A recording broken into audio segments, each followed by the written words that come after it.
you ever seen in your life? Is that a question? Yeah. He's a huge quarterback. I think 6'7", about 270. Yeah, he's definitely heavy. I remember I had run into him one time. I felt it. You guys, for a second weekend, he was a redshirt freshman. If Tennessee looks like they're going to start a freshman too. Does it change any when you guys are playing a freshman quarterback, knowing that he's going to make some mistakes? Does that change how you play at all? I wouldn't say change how we play, but I mean we prepare a little different.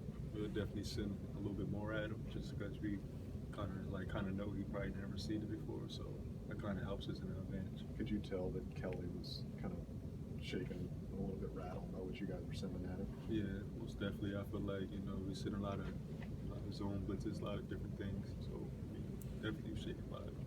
How do you think the secondary's played to this point of the season? I think we've been playing well, very consistent. Haven't really given up too many big plays. I feel like we've just been playing well. Have you seen a change in how teams are approaching you? Are they showing you more respect? Yes, definitely. Yes. I mean, I guess that's just part of it, just a part of respect thing. But I probably 2 or 3 balls thrown, probably maybe the whole game. Some balls not really thrown at all on my side, but I mean, just a respect thing, I guess. When did you kind of notice the change? Maybe after the first game, maybe after Florida State. That was probably after that game. You also see, I mean, Levi's one of the, routinely one of the more consistent guys out there. I think he even got an All-American, mid-season All-American not today. Just haven't seen him come along, and I mean, coming from a walk-on to do what he's done is impressive. Mm-hmm. Yeah, very impressive. I mean, Levi's my roommate, so we talk about it all the time. I always, give him praise, but definitely, I mean, he's definitely taking on that challenge. It's just like they give him more respect, so yeah, he's taking all that, it's harder than him a lot more, so I mean, he's definitely taking it. He's doing it. We're doing well too, so I mean, I'm definitely praised. I'm proud of him. Roommates, do y'all have kind of like a unique connection out there as far as like, right corner, left corner kind of thing? Or? Yeah, we kind of just try to keep everything shut down. It's just our thing we always talk about. Who talks more trash, you or Levi?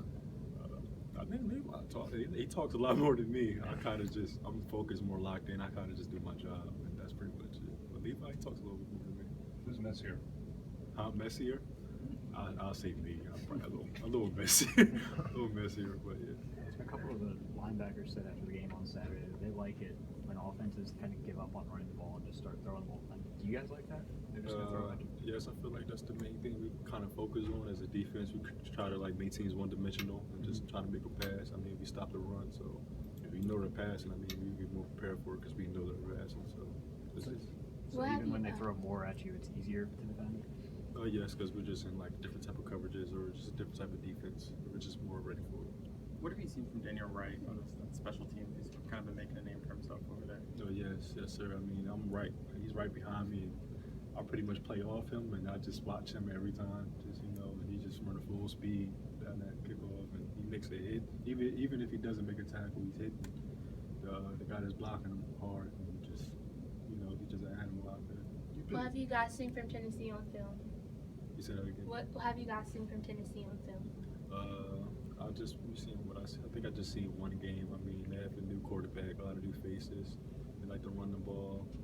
They're not as fast as they used to be last year. So I mean, we'll see with their new quarterback. What do you see from Kelly? I mean, he had that one clip from this past game where he stiff armed the guy to the ground. I guess the defensive back.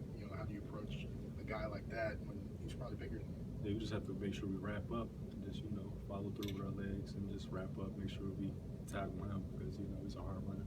Are you ever thinking about avoiding kind of being one of those on the other side of one of those clips? Is that? I mean, of course you see it, but I mean, as time goes, when time comes, you don't think about it. You just try to make the tackle.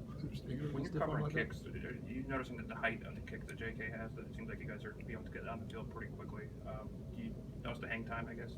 Oh yes, I mean he does that every day in practice. I mean you already know what we getting out of JK, the height, and I know that can be quite difficult for opponents to catch the ball, and plus our coverage to get downfield. I mean the hang time is important.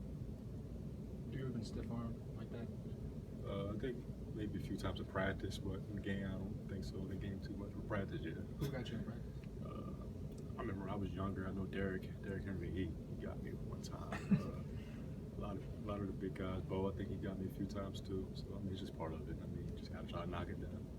You probably go against maybe the the second team guys, what do you see from a guy like Josh Jacobs who can kind of do a little bit of everything? And you know, how often do you kind of match up with him on the outside in practice, whether it's in pass, you know? Anything Yeah, like that? he's really difficult because you don't really know what's going to come. You know, what's going to come, either to run you over or he could try to juke you, stiff arm you, outrun you. You don't know. So I mean, that's kind of like his advantage on that.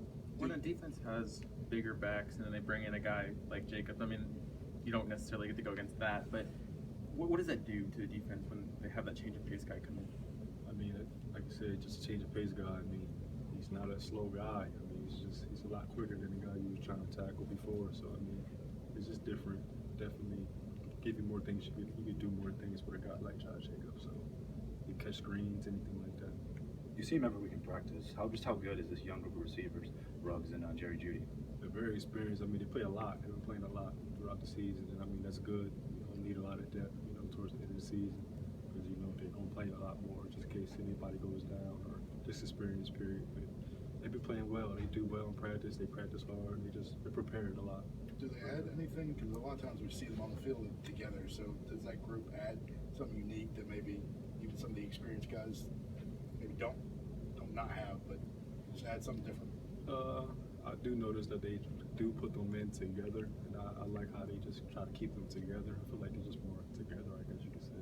It seems like you guys are bringing more pressure with a lot of different players. I mean, especially as the linebackers, even some of the guys in the secondary. How does that change the coverages when you guys are doing that? Just sending, like you said, just sending more players, I guess. Change the coverage up just a little, not too much. Just have to send more players. Try to keep that, you know, the quarterback in the pocket, keep Katana in the pocket, just create more, you know, havoc. So Does it make more awareness for you just about how you really have to lock up your guy if you're sending, say, you know, Manko or Ronnie or somebody else that you're bringing down from, you know, second level? not really, because I mean I'm like that every play. I try to lock up regardless of what play it is, Yeah. especially if I'm man. So yeah, that's how my mentality is. Well, some of the other defensive players have said over the season that you can tell looking in the opposition's eyes when they're kind of maybe defeated or something. When y'all do make a team one-dimensional, can you see it in the receiver's eyes when they're like, maybe they don't want to go out for another run, you know, another pass, or can You could definitely see it in just how they play. I mean, receivers may jog off the ball or just see it. They just don't have the same energy. You can always feel it. And I mean, just try to dominate it. Just keep going at it.